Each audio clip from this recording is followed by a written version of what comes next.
చర్లపల్లి బస్టాండ్లో ఇటీవల ఏర్పాటు చేసిన డాక్టర్ బిఆర్ అంబేద్కర్, మహాత్మా జ్యోతిరావు పూలే బాబు, జగజీవన్ రామ్ విగ్రహాలను గుర్తు తెలియని వ్యక్తులు అర్ధరాత్రి తొలగించారు. ఈ ఘటనపై గురువారం ఉదయం వివిధ సంఘాల నాయకులు, దళిత సంఘాలు ఆగ్రహం వ్యక్తం చేస్తూ చర్లపల్లి బస్టాండ్ వద్ద నిరసనకు దిగారు.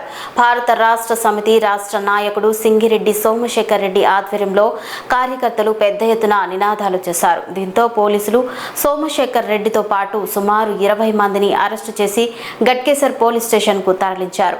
ఈ సందర్భంగా ఆందోళనకారులు మాట్లాడుతూ మహనీయుల విగ్రహాలను తొలగించడం అన్యాయమని, మళ్లీ ఏర్పాటు చేసే వరకు పోరాటం కొనసాగిస్తామని తెలిపారు. అవసరమైతే రాష్ట్ర వ్యాప్తంగా ఆందోళనలు చేపడతామని హెచ్చరించారు. అరెస్టు అయిన వారిలో నేమురి మహేష్ గౌడ్, డప్పు గిరిబాబు, కొమ్ము నర్సింగ్రావు తదితరులు ఉన్నారు. ఈ తెలంగాణ ప్రభుత్వం రక్షణ లేదు. రాత్రి మరి అంబేద్కర్ గారి విగ్రహం న్యాయం చేయడం జరిగింది.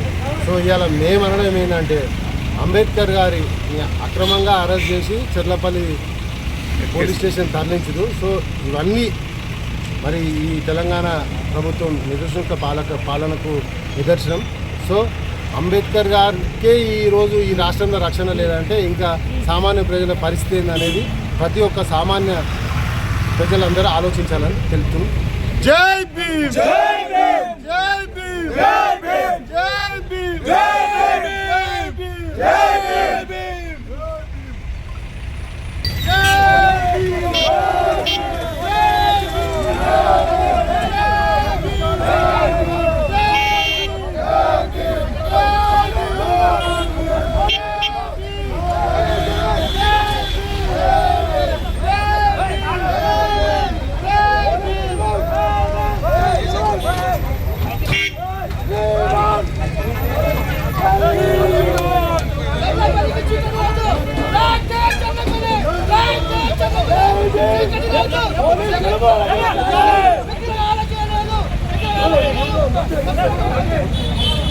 చలో